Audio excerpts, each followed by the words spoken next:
What's going on to you, Geminis out here? So you have the Eight of Pentacles, Ace of Pentacles, and then you have the Six of Swords. So yes, I wanted to use the Mermaid deck because I love it. So anyway, the point, the point that I'm trying to make here is for you Geminis,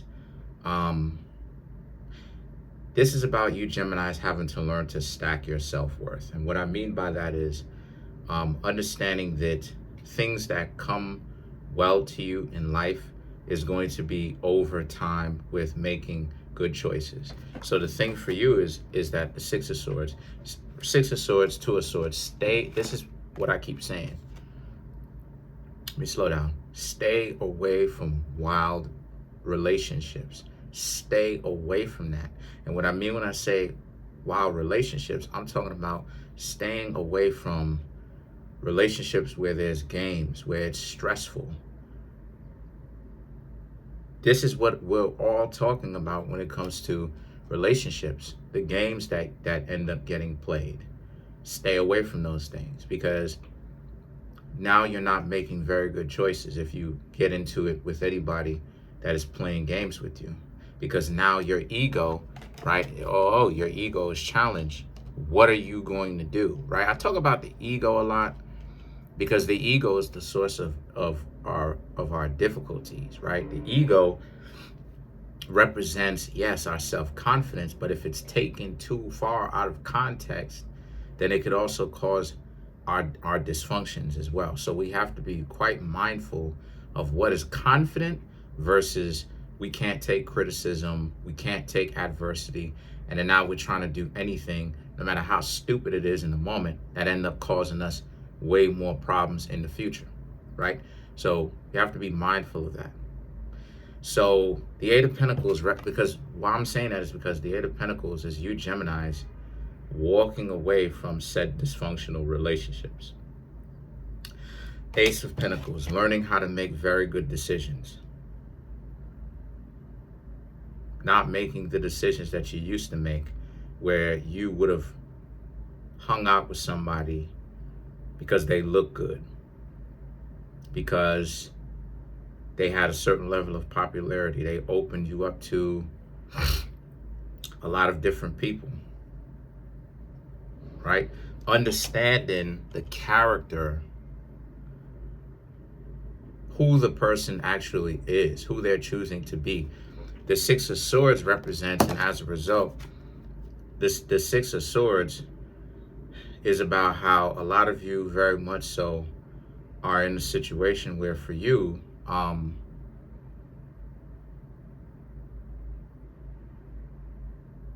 like I said, staying away from people that come into your life and all they're trying to do, regardless of how fine they are, they mess it up.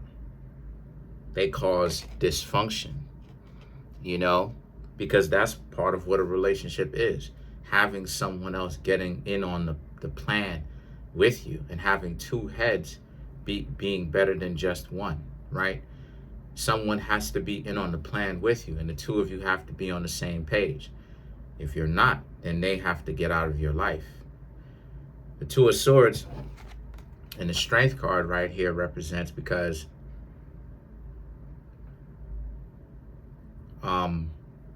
all they're going to do is enter into your life, like I said, and cause problems. And a lot of you Geminis know that. The Strength is about how you're going to refrain from that. You're not only are you refraining, but you're not moving the same way that you used to 6 months ago. You're sticking to your standards, that what you had before, right? That mentality of your romantic interest also being a good friend, you had that right. See, a lot of times people take that friendship thing out of context, in the sense that the person is your romantic interest, but the person is also your friend. But when people ask, You're supposed to address the person like a romantic interest, as a romantic interest. You're not supposed to be romantic with the person and then be like, oh yeah, somebody at a party is like, who is this? Oh yeah, that's my friend. No. This is my romantic interest. Whoever, fill in the blank, whoever that person is, this is such and such. And I want you to know that this is my romantic interest. The romance is first, the friendship comes second. You dig?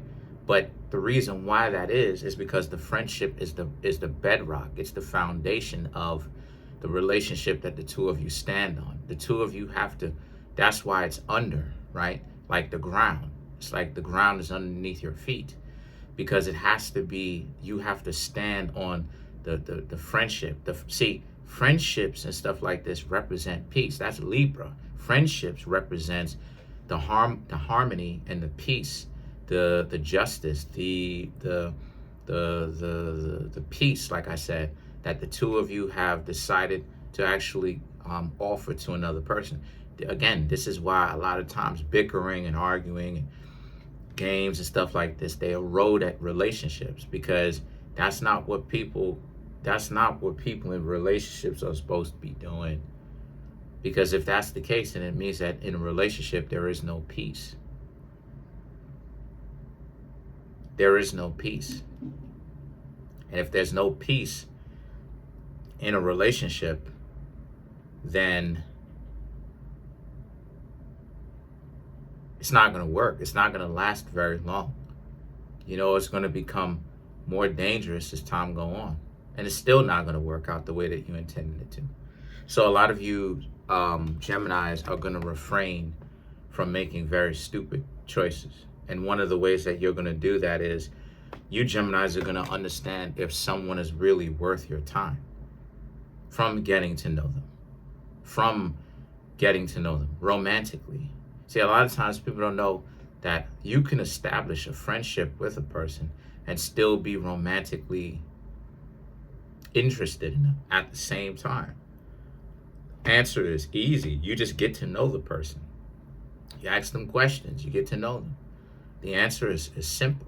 And if the two of you have similar value systems, right, and there's chemistry there, right, then the two of you will essentially you're supposed to create that peace. That's literally what you're supposed to do. That friendship automatically gets built while seeing each other romantically as well, right? And that friendship, which represents that internal peace, that trust, right, which is what Libra represents, that trust is what it is that you're supposed to be doing in the first place.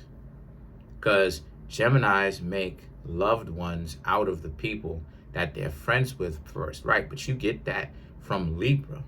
And there's nothing wrong with that. That's actually what it is that you're supposed to be doing. You can't be in a relationship with somebody whom you don't really know like that. That's not a relationship. That's a booty call. That's a long-term booty call. You in a relationship, but you're in a dysfunctional one. It's not one that works properly, right? So a lot of the times, again, why it is I say you got to get to know your partner. You got to get to know the person who you are romantically interested in, which goes to show you why some relationships are whacked out in the first place. Because how many times have you Geminis been where where you try to speak to somebody and they don't want to answer questions? I've been there a couple of times where I'm asking a person this, whatnot, and they don't want to ask questions. And I'm like, so what you here for? What are you here for exactly? What exactly is going on with you where you don't want to answer questions? Like, what? I'm not giving you free stuff. I'm going to tell you straight up, I'm not giving you free stuff. So I'm letting you know what it is. So if you coming to me for a transaction, I'm not giving you anything.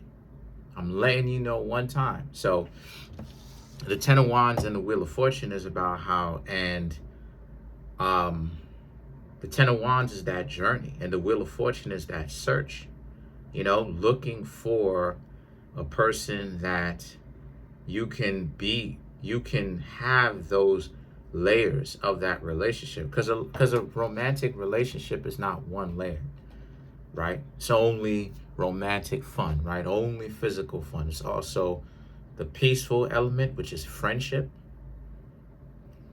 There's also things that you wouldn't tell other people. There's a connection because, again, y'all touch skin to skin. That's something that only parents have with their young one.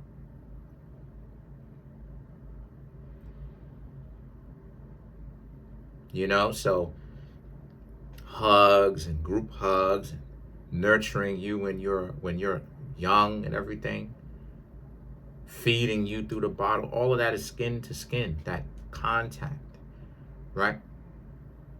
You know, and again, people, you know, laugh about me with the science, but they could laugh as much as they want.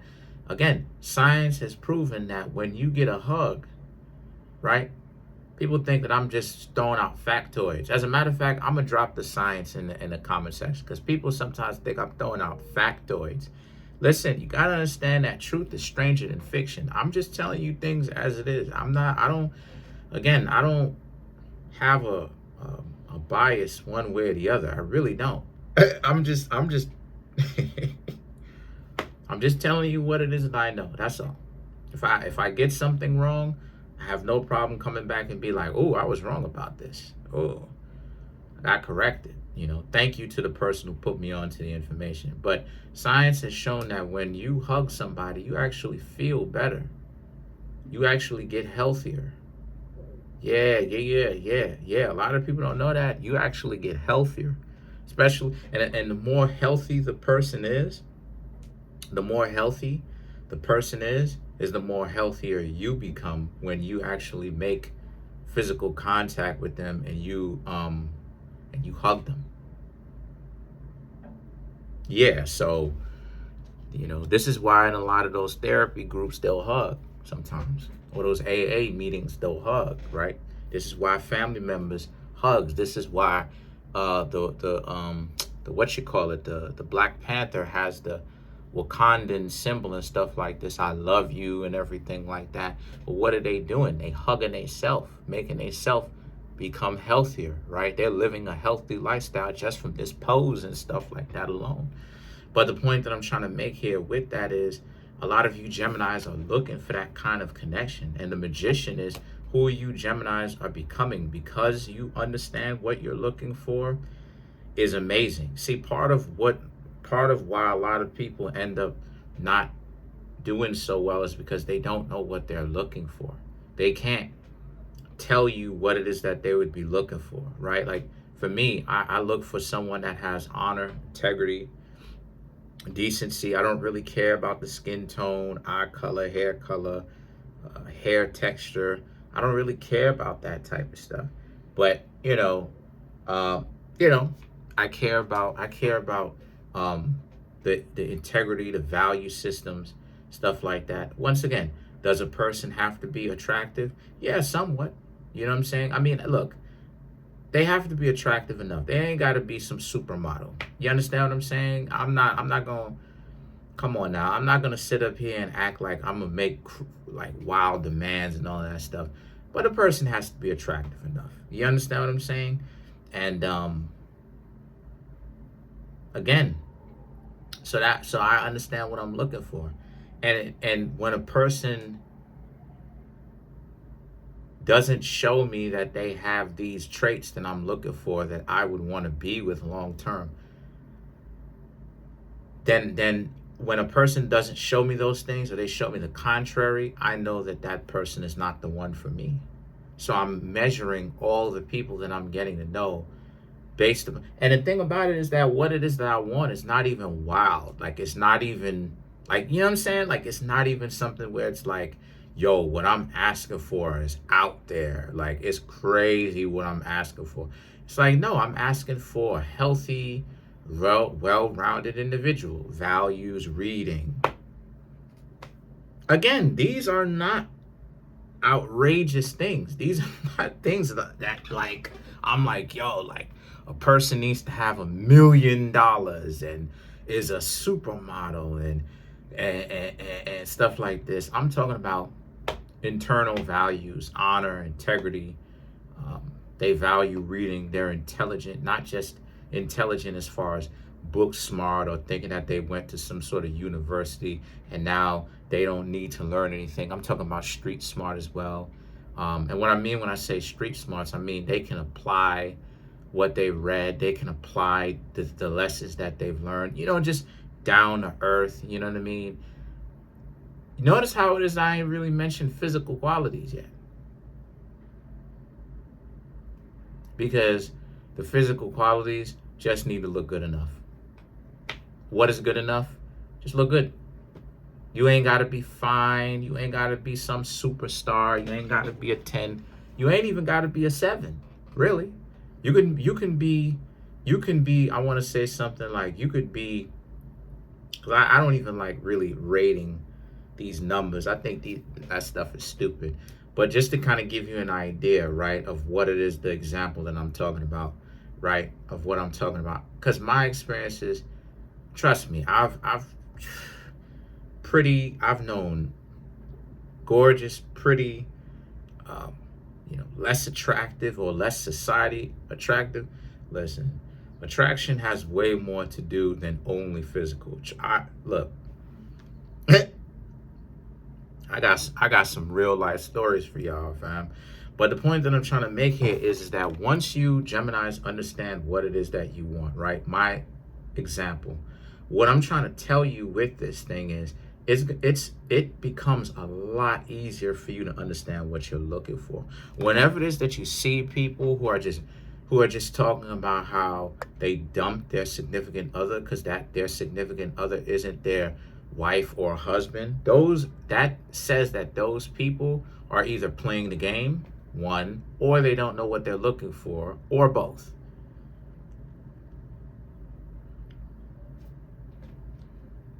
Because when you Geminis know what you're looking for, like how I just kind of named some things like that, again, I'm measuring those kind of internal values and but to see if a person who I'm getting to know has those internal values, around my age, so I can, grow with the person as well and stuff like this,